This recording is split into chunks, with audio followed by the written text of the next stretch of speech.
राज्याचे दिवंगत उपमुख्यमंत्री अजित पवार यांच्या अपघाती निधनामुळे संपूर्ण महाराष्ट्र शोकसागरात बुडाला असताना मंत्रालयातील अल्पसंख्याक विभागात मात्र वेगळ्याच हालचाली सुरू असल्याचा धक्कादायक प्रकार समोर आला आहे। राज्यात दुखवट्याचे वातावरण असतानाच 75 शिक्षण संस्थांना अल्पसंख्याक दर्जा देण्याची प्रक्रिया अत्यंत घाईघाईने राबवण्यात आल्याचा आरोप होत आहे। काही तासांच्या आत अनेक शाळांना दर्जा बहाल करण्यात आल्याने प्रशासनाच्या निर्णय प्रक्रियेवर प्रश्नचिन्ह निर्माण झाले आहे।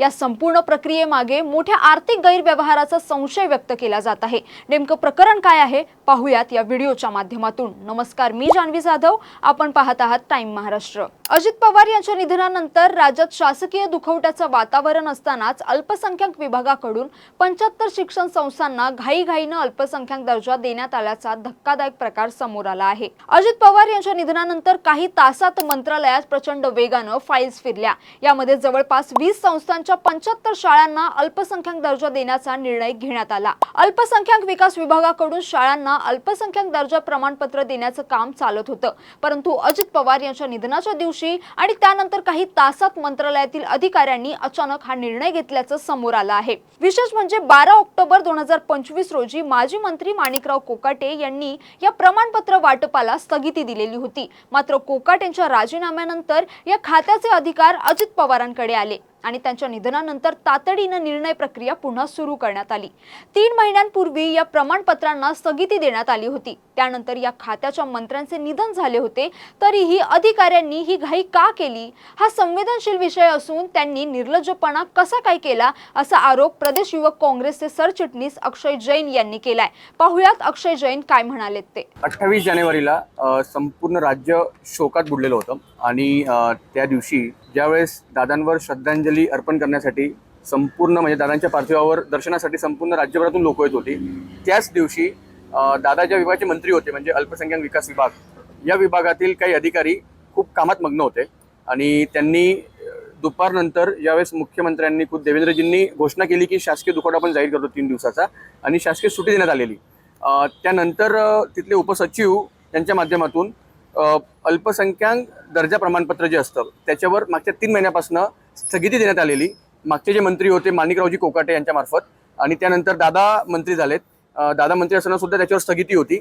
एकही प्रमाणपत्र नोव्हेंबर, डिसेंबर, 27 जानेवारीपर्यंत देण्यात आलेलं नव्हतं एकाही संस्थेला, परंतु 28 तारखेला दुपारनंतर 20 संस्थांना साधारण 75 प्रमाणपत्रांना अप्रुव्हल देण्यात आलेलं आणि 28, 29, 30 ह्या काळात 75 शाळांना प्रमाणपत्र देण्यात आलेली। आता एवढी घाई आणि एवढी गडबड कशाला केली? जर स्थगिती होती, त्या विभागाचेच मंत्री यांचं दुःख निधन झालेलं आणि त्यानंतर म्हणजे तुम्ही किती असंवेदनशील आहात, तर हे माध्यमातून आम्हाला सरकारसमोर आणायचं होतं, जनतेसमोर आणायचं होतं आणि आज हे प्रकरण आम्ही आणतोय आणि यांच्यावर कारवाई होणं खूप आवश्यक आहे। अजित पवारांचं विमान अपघातात निधन झाल्यानंतर मंत्रालयात तातडीनं फाईल्स फिरवल्या गेल्या आणि त्याच दिवशी सकाळी पहिले अल्पसंख्याक प्रमाणपत्र जारी करण्यात आलं। या निर्णयात राज्यातील 75 शाळांना अल्पसंख्याक दर्जा देण्यात आला, ज्यात 25 शाळांचा समावेश पोद्दार इंटरनॅशनलच्या शाखांमध्ये आहे। अजित पवारांच्या निधनाच्याच दिवशी 6 शाळांना प्रमाणपत्र जारी करण्यात आलं। राज्यात अजित पवारांच्या निधनामुळे मोठा दुखवटा होत असताना आणि संबंधित खात्याचे मंत्रीही निधन झालेल्या परिस्थितीत मंत्रालयातील अधिकाऱ्यांनी अचानक आणि तातडीने या शिक्षण संस्थांना अल्पसंख्याक दर्जा दिला। यामुळे प्रशासनातील तातडीच्या निर्णय प्रक्रियेवर प्रश्नचिन्ह निर्माण झाला आहे। शाळांना अल्पसंख्याक दर्जा मिळण्याची इच्छा असण्यामागे अनेक प्रशासकीय आणि कायदेशीर कारणं असतात। या दर्जामुळे संबंधित संस्थांना काही नियमांमध्ये सूट मिळते आणि त्यांच्या कामकाजात अधिक स्वायत्ता प्राप्त होते। अल्पसंख्याक दर्जा मिळाल्यानंतर त्या शाळांवर RT म्हणजे राईट टू एज्युकेशन कायदा लागू होत नाही। त्यामुळे आर्थिक दुर्बल घटकांतील 25% विद्यार्थ्यांना अनिवार्य प्रवेश देण्याचं बंधन राहत नाही। यामुळे प्रवेश प्रक्रियेतील संस्थेला अधिक स्वातंत्र्य मिळतं। तसेच अशा शाळांमधील शिक्षण भरतीसाठी TET म्हणजे टीचर एलिजिबिलिटी टेस्ट परीक्षा बंधनकारक नसते। त्यामुळे शिक्षकांची नियुक्ती करताना संस्थेला स्वतःचे निकष ठरवण्याची मुभा मिळते। शिक्षकांच्या पदोन्नती आणि सेवा शर्तींबाबतही संस्थेला काही प्रमाणात विशेष सवलती आणि स्वायत्त निर्णय क्षमता मिळते। याशिवाय RTI म्हणजे राईट टू इन्फॉर्मेशन ऍक्ट हा लागू नसल्याने संस्थेच्या काही प्रशासकीय आणि आर्थिक व्यवहारांवर माहिती अधिकारांतर्गत मर्यादा येतात।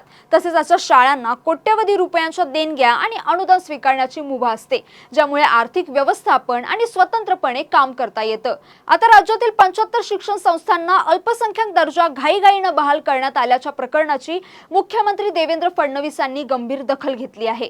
या निर्णयावर तातडीनं कारवाई करत मुख्यमंत्र्यांनी संबंधित सर्व 75 अल्पसंख्याक प्रमाणपत्रांना तात्काळ स्थगिती देण्याचे आदेश दिले आहेत. या संपूर्ण प्रक्रियेची सखोल चौकशी करण्यासाठी उच्चस्तरीय समिती स्थापन करण्याचे निर्देशही देण्यात आलेत. विशेष म्हणजे शासकीय दुखवट्याच्या काळात ही प्रक्रिया राबवण्यात आल्यानं प्रशासनाच्या कार्यपद्धतीवर प्रश्नचिन्ह निर्माण झालं होतं. या पार्श्वभूमीवर संबंधित प्रकरणात जबाबदार असलेल्या अधिकाऱ्यांची भूमिका तपासून दोषींवर कठोर कारवाई करण्याचे स्पष्ट निर्देश मुख्यमंत्र्यांनी दिले आहेत.